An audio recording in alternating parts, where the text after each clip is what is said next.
Today's lesson is the Unit 2 test review. The first question we're going to see is going to ask us to calculate the distance between the points on the coordinate plane.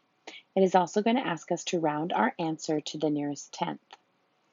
L and M are my 2 points that I see on my coordinate plane, so I'm going to go ahead and I'm going to start with getting their ordered pairs.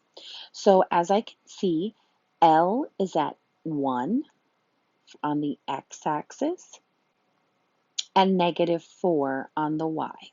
So there is its ordered pair. I'm going to call it x1, y1, so that I can plug it into the distance formula.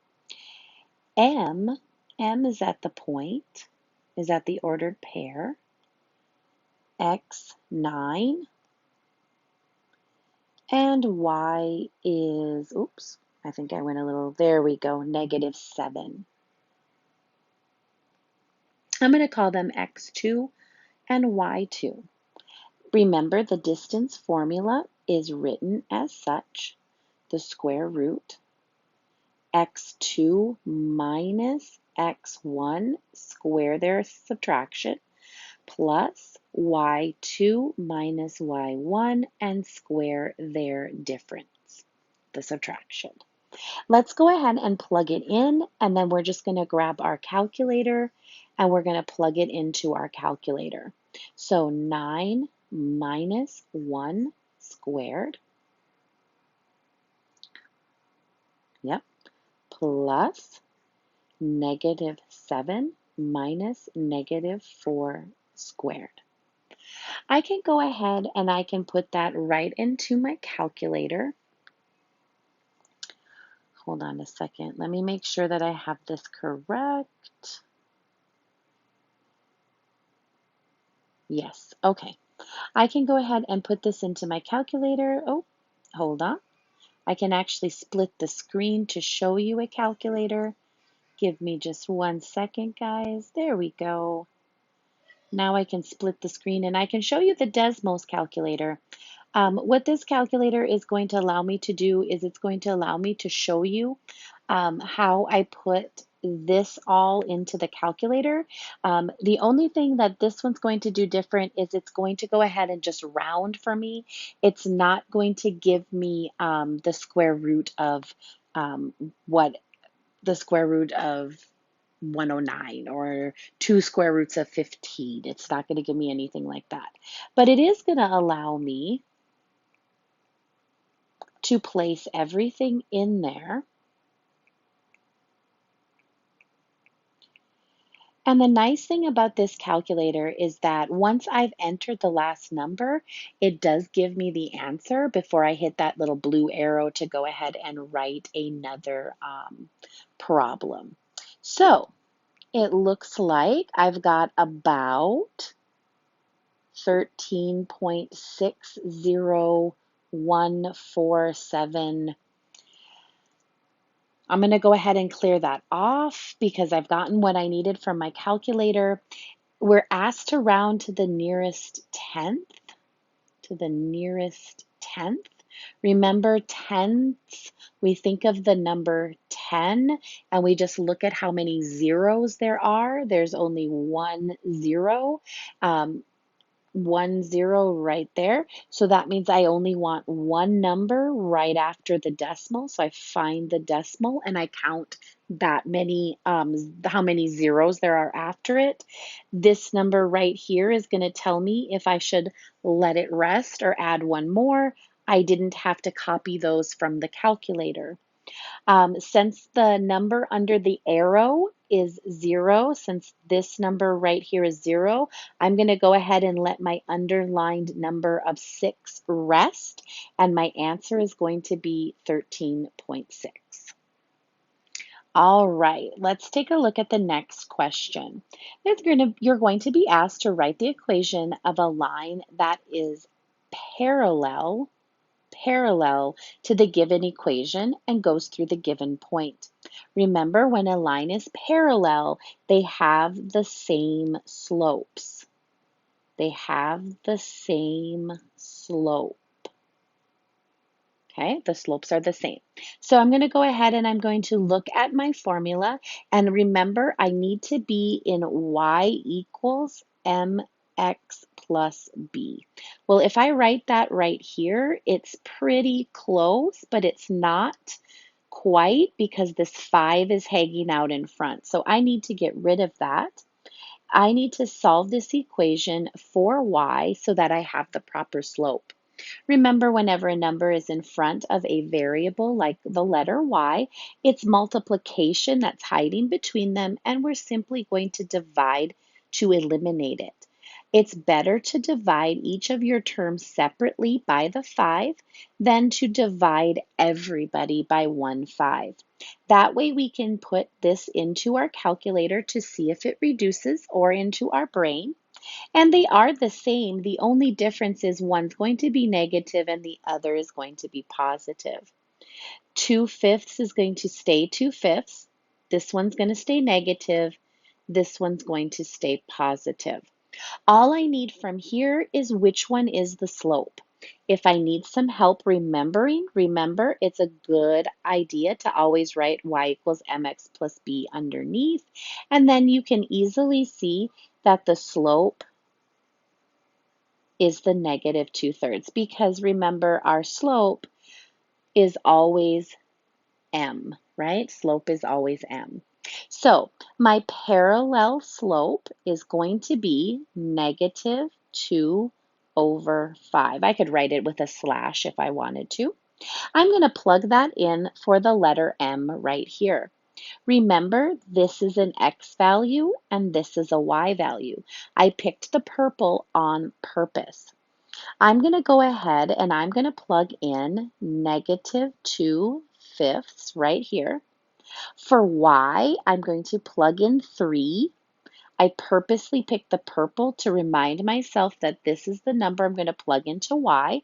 And then for this x right here, I'm going to plug in the number 5. Yep, you guessed it. We're going to go ahead and multiply, and we are solving for the variable b, which is my y-intercept. All right, 3 is going to stay the same. I'm going to go ahead and multiply this. If I needed to, I could grab my calculator, but remember, it's going to go ahead and cancel out, because there's a 5 on the bottom of the first fraction in the denominator and a 5 in the top of the second fraction, the numerator, because remember, a whole number is just a fraction over 1. I have negative 2 times 1, which is negative 2. And then I have 1 times 1, which is 1, which I don't need in the denominator, plus the letter b, which is my variable. I'm going to go ahead and add the 2. I just have to decide, should I add or subtract that number back so that I can solve for b, my y-intercept, which is 5. What am I going to use to write my equation? I'm going to use this. Ooh, that did not would work out the way I thought. I'm going to use this, and I'm going to use this. These are going to make my equations. And remember, I have to use this form. So I'm going to go ahead and start with y equals. I'm going to grab that slope up there in the blue. I'm going to put the letter x next to it. And since the b is positive 5, I'm going to add the 5. And there's my equation. All right, the next question is going to ask you to write the equation of a line perpendicular to the given line that goes through the given point. Once again, I need to remember that perpendicular lines, they are opposite reciprocals. Remember, that simply means that my signs are different. So one's positive and one's negative. And the reciprocal just means that I'm going to take that fraction and I'm going to flip it over. All right, I still want to be in y equals mx plus b. And take a look at this, ladies and gentlemen. Yay! We caught a little break. It's already in y equals mx plus b. So there's that. Oops. My perpendicular slope then is going to be positive and the 5 is going to go to the top, and the 2 is going to go to the bottom. Positive 5 over 2. Do I need the positive? No. I could go ahead and erase it. It doesn't have to be there. Okay? But I can always bring it back as well. All right, we're going to go ahead and we're going to use y equals mx plus b. And I'm choosing blue this time just for the color contrast. Remember, this is x and this is y. Here we go. For the variable m, I'm going to plug in my perpendicular slope, which is 5 over 2. For y, I'm going to come and grab the y value of my ordered pair, which is 6. And of course, for x, I'm going to come and grab the x value of my ordered pair, which is 2. And yep, you've guessed it, I'm going to go ahead and multiply. I need to solve for b, the y-intercept. Just like before, the 2's will cancel, leaving me with 6 is equal to 5 plus b. I should always end up with something like this. All I have to decide now is how do I move the 5 to the other side? Should I add or should I subtract? Remember, you always want to do the opposite of the sign that the 5 has. In this case, it's positive, so I'm going to go ahead and subtract it, which leaves me with an answer of 1 is equal to b. What am I going to put in my solution? I'm going to grab this slope right here, always the one of what I've highlighted here. And then I'm going to grab this y-intercept that I just did, and I'm going to use this form right here. So I'm going to say y equals 5 over 2x plus 1 because that is a positive b. All right, the last 4 questions on your test today are going to ask you to do your transformations. The first one you're going to see is going to say the figure below has a point marked with a large dot. There it is right there. First, translate the figure 6 units to the right and 4 units down. Then give the coordinates of the marked point in the original figure and the final figure. So the first thing I'm going to do is I'm going to grab that point and I'm going to go ahead and I'm going to move how they asked me to move. They asked me to move 6 units to the right and 4 units down. 6 units to the right and 4 units down. So I'm going to go ahead and say 1, 2, 3, 4, 5, 6. 1, 2, oops, nope, hold on. Oh, too much, too much. 1, 2, 3, 4. This is where my point is going to be. And then I'm going to go ahead and I'm going to draw the figure because that's what they're asking me to do. So please make sure that you draw the figure. There we go. Perfect. All right, the point in the original figure, that's the large dot right here. Remember, you're just going to go down to the x and you're just going to go over here to the y. It's going to be -7, +5. And then you're going to go to the big dot in the final figure, which is this one right here. You're going to go down to x and y. Well, where's y? Oh, right there. So it's going to be -1, +1. That's it. All right, let's take a look at the next one. The figure below has a point marked with a large dot. There it is right there. First, reflect the figure across the x-axis, then give the coordinate of the marked point and in the original figure and the final figure. Yes, you have to graph it. It's asking you to go across the x-axis, So if you needed to, you could highlight that x-axis. Remember, we talked about it's just the distance. That point has to be the same distance on the other side of the x-axis as it is right now. So simply count 1, 2, 3, 4, 5, 6, 7, and then count it again. 1, 2, 3, 4, 5, 6, 7. There it is right there. You're simply going to put your mark, and then you're going to go ahead and draw your figure the best you can. Ooh, it's going to go up too far because it goes 1, 2, 3, 1, 2. It's going to come up like this. We're going to do the best we can to show what it would look like. But it's the points in the original figure and the point in the final figure that is the most important. Please make sure that you get this ordered pair. Remember x, comma, y, so 2, -7. And then the point in the final figure, 2, 7. There we go. Do the very best you can to draw it if that should happen to you on the test.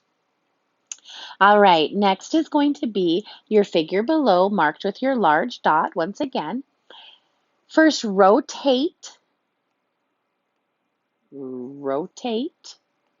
the figure 270 degrees clockwise about the origin.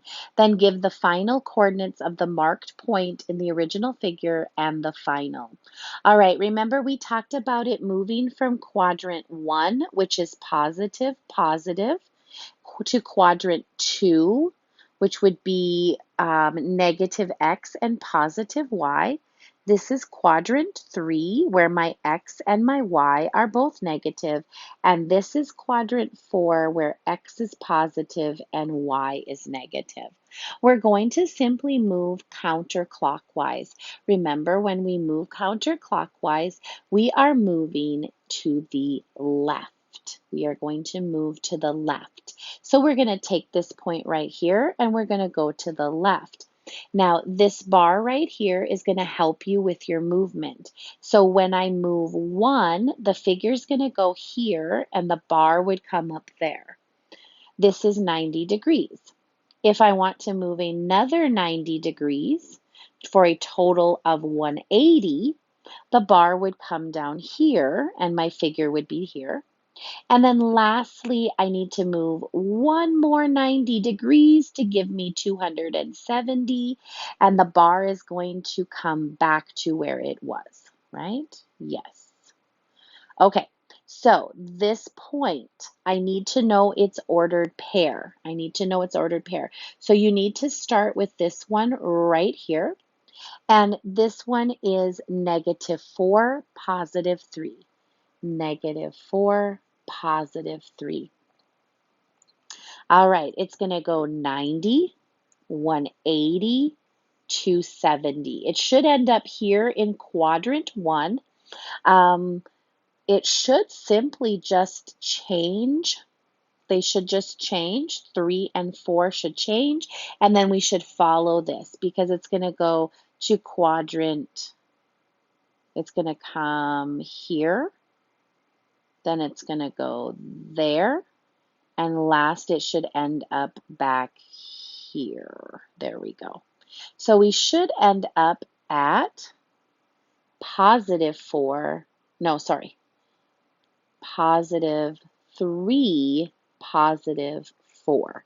We switch the x and the y, and then we simply make sure that we adhere to this, this quadrant. So it should go to +3, +4, and then it's going to go, let's see, because we got to think about how it's going to go, because it's going to rotate. So when it comes down here, it's going to go, this is the hard part, guys. It's going to go the short one here, and then